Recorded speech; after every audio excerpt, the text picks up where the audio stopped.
Hi geometry students, I hope you're doing well. Hope you're getting outside and not going too stir crazy. We are going to talk in this video about the surface area of regular pyramids.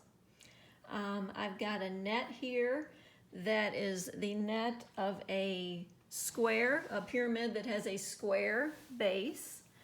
And we're going to be talking about regular pyramids, meaning all the sides of the base are the same length, but I'm getting a little bit ahead of myself. What I wanted to do here, I'm starting with the net, but I wanted to sketch a three-dimensional image of this square-based pyramid because I really hope you are practicing drawing these three-dimensional objects.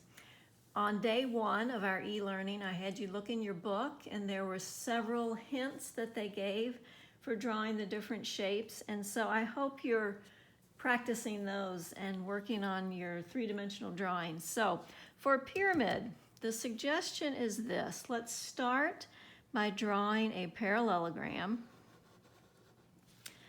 Before we draw all of it, we need to stop and think about which edges of the base are we going to see. And if I think of looking, from the front here, I'm going to see this front edge. I'm going to see the right edge. I am not going to be able to see the left edge, and I'm not going to be able to see that back edge. So I'm going to make those, draw those with dashed lines, and that indicates that it's an edge that is hidden from my view. Then the suggestion was to just put a dot up above the parallelogram, and that's going to be our vertex. And let's just draw our edges in from there. So this edge, I'm going to be able to see. This edge, I'm going to be able to see. Likewise, with this edge, I can see all three of those edges, but this very back edge is hidden from my view, but I do draw it in there with a dashed line.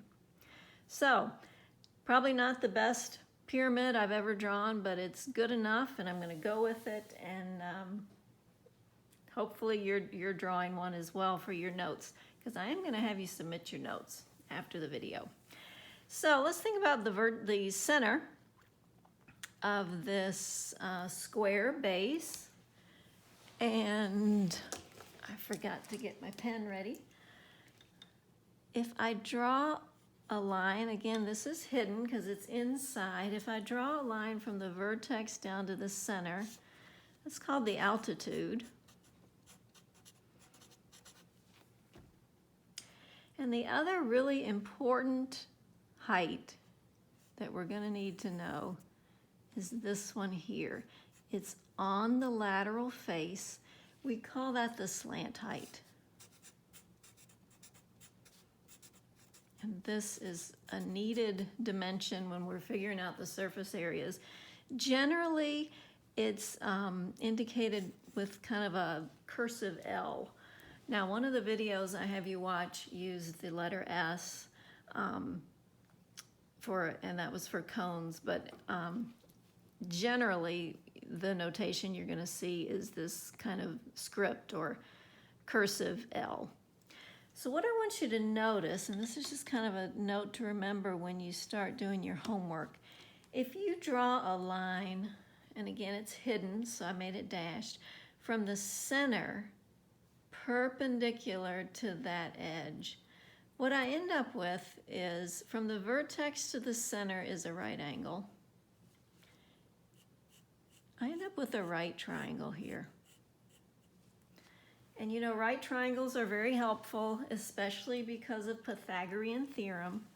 So if you have a situation where you're given the altitude height and you're given the distance from the center to the edge, or maybe you're given the distance from edge to edge, you can think of this inner right triangle and using those distances, which are the legs of this right triangle, you can calculate that slant height.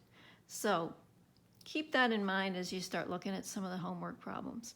So here's our three-dimensional image, and here's our 2D net.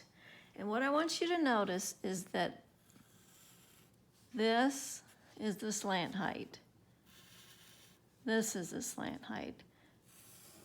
All the way around, these are my slant heights. Didn't draw that one very well, but your slant height is from the vertex, which would be here, down to the base. So let's think about the surface area. The surface area of this pyramid is going to be the area of the base, and I'm just going to indicate that with an uppercase B. The reason is the base could be just about anything. It could be a square like we have here. It could be a pentagon. It could be a hexagon, octagon. Any number of shapes can be the base of a pyramid. But whatever that base is, you need to calculate the area of it, and that is part of your surface area. The other area we need to think about is the lateral area, these sides, all the way around, these four triangles.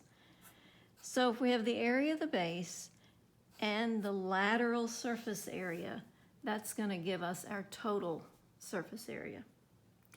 So let's think for a minute what the lateral surface area would be. Again, we're looking all the way around at these four triangles. But that's all it is. It's four triangles, right?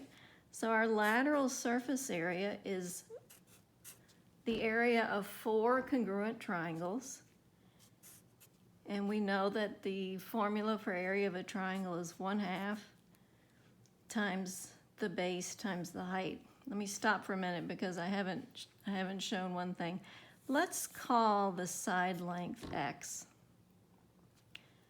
So that would be here, x.